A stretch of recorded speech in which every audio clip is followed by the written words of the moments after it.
So many people are so scared of failing that they think, well, I've written a book, but I'll never show it to anyone.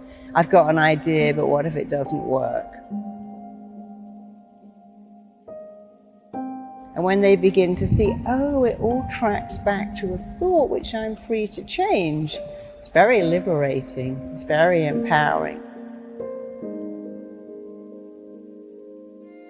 Really, the only thing wrong with you is you don't think you're good enough. But it's very simple to think a different thought, because we own our thoughts. We have to remember something. The mind has no choice but to act on our thoughts. We have an incredible choice to think better thoughts. The strongest force in all of us is we must act in a way that matches how we define ourselves. So your mind's job is to make your thoughts real. The job of your mind is to listen to your thoughts and to start to make them real. People say, I don't know what I was thinking of. How did I end up in this mess? Well, you were thinking, I'm not going to succeed. Everything's not going to work out. If I start that business, it will fail. If I write the essay, it will get a bad mark. So I'm just going to procrastinate here and do nothing, and then I can't fail. And when you take people back to that, you know, procrastination and self-sabotage is nothing more than a reaction to a thought that I'm not enough. My mind believes that everything I tell it must be true, whether it's good or bad, helpful or very hurtful. So we've got to get into the excellent habit of saying, I can do this, I've got this has got my name all over it. No one can do this better than me. If they could, I can still do it my way. Somebody like Eminem, who's a great reference for lost kids, because nobody believed in him. And nobody believed he could be a rapper, but here he is, and he put his anger into rapping, and then they go, oh yeah. But that's the thing, you get to edit your story, upgrade your story, rewrite your story, change your story. Your thoughts are yours to change. You're not your thoughts. Change them. So your life can change like that if you just get into the excellent habit and keep going of dialoguing better with you.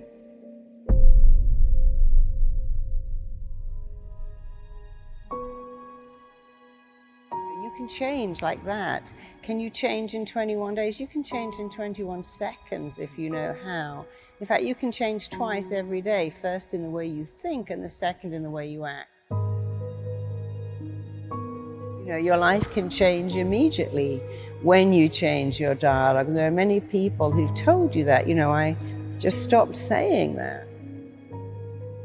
So we all get a choice. Oh, I'm such an idiot, I forgot, I got that wrong. But then even when you get something wrong, what did you learn? You know, a person who never made a mistake, never made anything, your mistakes teach you. So even when you make a mistake, think, well, I learned something. I learned I'll never do that again. You know, occasionally when I'm traveling, I go, okay, we've forgotten our chargers. Let's always keep them in our travel bag. Let's always keep them there. When you make a mistake, it usually enhances your education if you learn from it.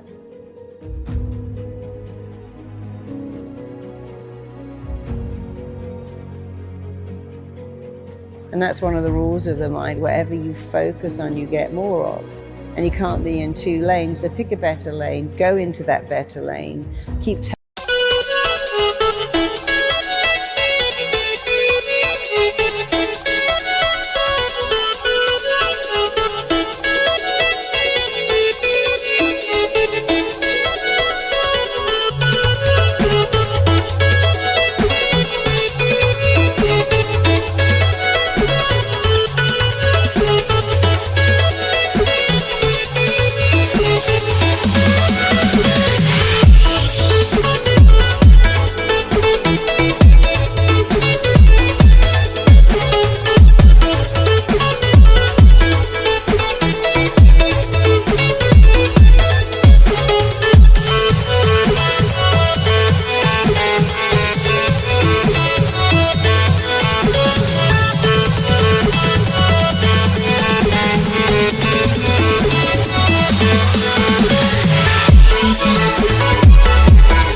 yourself better things, think better thoughts.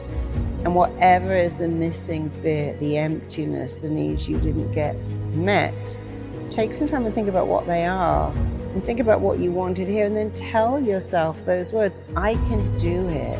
I've got this. I'm good at this. Because amazingly, there is nothing that will raise your self-esteem like praise, but your own praise is better. So if you said to me, oh, you can speak on stage, you can do that, I go, yeah, but you're just saying that. But if I say it, my mind believes that everything I tell it must be true, whether it's good or bad, helpful or very hurtful.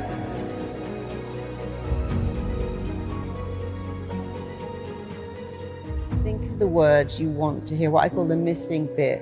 What have you been longing to hear? Well, don't give that away and don't give that up. Start to say it yourself, because it sinks in. Whoever's saying it, it sinks in. But when someone else says it, they might have an agenda.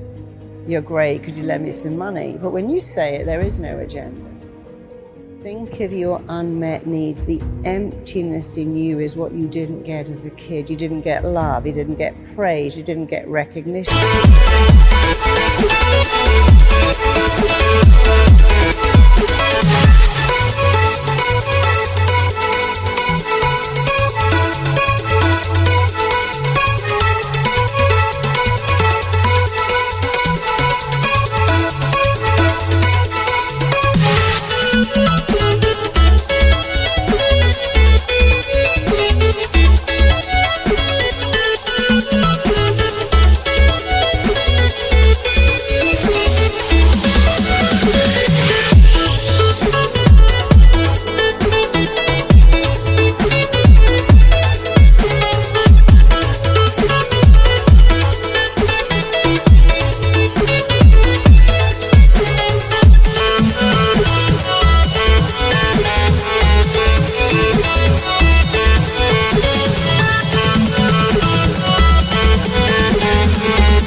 You didn't get celebrated, didn't even get gifts, and that's horrible. But imagine if you could start to say those things. I matter, I'm significant, I'm lovable, I'm worthy, I'm enough.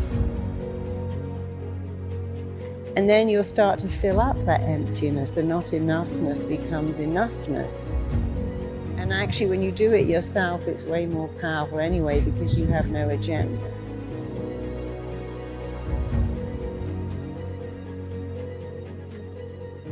It all starts with a thought. But changing your thoughts is easy, is free, can be instant. And so I really like to simplify what makes humans tick, because what's the point of making it complicated? How does that help anyone who says, well, I'm messed up and so hard to change and people can't change? It's like, well, that's not correct. Who taught you that? From the minute you're born, you're changing. Oh, you know, it's long and arduous to recover. No, it isn't. Some people recover like that. You could be one of the ones that changes your thoughts, changes your feelings, changes your actions after all. And if you could look in your body and see the inflammation, the stress hormones, the cortisol you create from thinking negative thoughts, you would never do it again. So we got to remember our thoughts are not our thoughts. They're a blueprint that our mind, body, and psyche are trying to make real. And if you could only think better thoughts, you'd give your mind an easy job.